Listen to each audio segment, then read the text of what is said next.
ദൈവതിരുനാമം മഹത്വപ്പെടുമാറാകട്ടെ. ചൊവ്വാഴ്ച ശയന നമസ്കാരത്തിൽ മാർ യാക്കോബിൻ്റെ ബൂബൂസായിൽ അനുതാപത്തിനെയും കണ്ണുനീരിനെയും കുറിച്ച് നമ്മൾ കാണുന്നുണ്ട്. ആദിയോടന്തം അനുതാപത്തെയും കണ്ണുനീരിനെയും കുറിച്ച് വിവരിക്കുന്ന ഒരു അപേക്ഷാ ഗീതമാണ് യാക്കോബിൻ്റെ ബൂബൂസോ.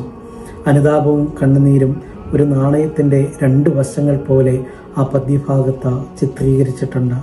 ഈ വലിയ നോയമ്പിൻ്റെ കാലഘട്ടത്തിൽ കണ്ണുനീരിനെക്കുറിച്ച് ഏതാനും ചില ഓർമ്മപ്പെടുത്തലുകൾ മാത്രം. ഒന്നാമതായിട്ട് കണ്ണുനീർ അനുതാപത്തിൻ്റെതാണ്. അനുതാപത്തിൻ്റെ കണ്ണുനീർ എന്ന് പറയുമ്പോൾ നമ്മുടെ പാപപ്പിഴകളെക്കുറിച്ച് ഓർത്തുള്ള ഒരു ധ്യാനവും ചെയ്യാൻ മറന്നുപോയ സുഹൃതങ്ങളെ പറ്റിയിട്ടുള്ള ഒരു ഖേദവും കൂടിയാണ് അനുതാപത്തിൻ്റെ കണ്ണുനീർ. പാപിനിയായ സ്ത്രീ യേശുതമ്പുരാൻ്റെ കാൽക്കലിരുന്ന് കണ്ണുനീർ ഒഴുക്കുന്നത് സുവിശേഷങ്ങളിൽ കാണുന്നുണ്ട്.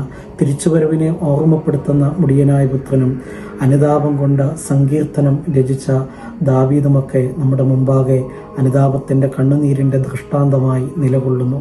രണ്ടാമതായിട്ട് നമുക്കത്രമേൽ സുപരിചിതമല്ലാത്തതാണ് നന്ദി പറച്ചിലിൻ്റെ കണ്ണുനീര്. നമുക്കൊക്കെ ദൈവം തമ്പുരാൻ നടത്തിയ വിധങ്ങളെ ഓർത്ത് നന്ദിയോടുകൂടി ഒന്ന് നിൽക്കുവാൻ തക്കവണ്ണം സാധ്യമാകണം. നന്ദി പറച്ചിലിൻ്റെ ഒരു കണ്ണുനീർ നമ്മളിൽ നിന്ന് തീർച്ചയായിട്ടും ഉണ്ടാകണം. 10 കുഷ്ഠരോഗികളിൽ ഒരാൾ മാത്രം തിരിച്ചു വന്നു എന്ന് തമ്പുരാൻ ഓർമ്മപ്പെടുത്തുമ്പോൾ അതിൻ്റെ അകത്തൊരു ഖേദപ്രകടനം കൂടിയുണ്ട്. ബാക്കി 9 പേർ നന്ദിയില്ലാത്തവരായിപ്പോയി എന്നുള്ളത്.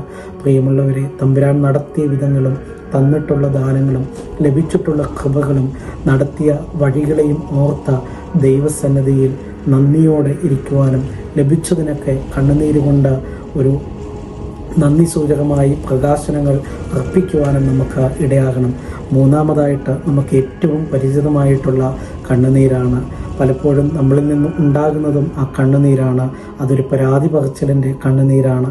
ജീവിതത്തിൽ കിട്ടാതെ പോയിട്ടുള്ളതിനെ ഓർത്തും ലഭിക്കാതെ പോയിട്ടുള്ളതിനെയും ഓർത്ത് എത്രയോ തവണ നമ്മൾ ദൈവസന്നിധിയിൽ കണ്ണുനീരോടെ ഇരുന്നിട്ടുണ്ട്, പിറുപിറുത്തിട്ടുണ്ട്, പരാതിപ്പെട്ടിട്ടുണ്ട്. മരുഭൂമിയിലെ ഇസ്രയേൽ ജനത്തെയാണ് അത് ഓർമ്മപ്പെടുത്തുന്നത്.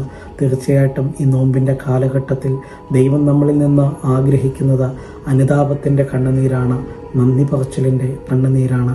പരാതി പറച്ചിലിൻ്റെ കണ്ണുനീരിനെ നമുക്ക് ഒഴിവാക്കാം.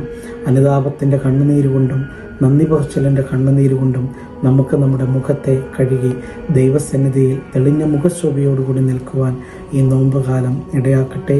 എല്ലാവർക്കും നല്ലൊരു നോമ്പുകാലം നേരുന്നു. ദൈവം അനുഗ്രഹിക്കട്ടെ.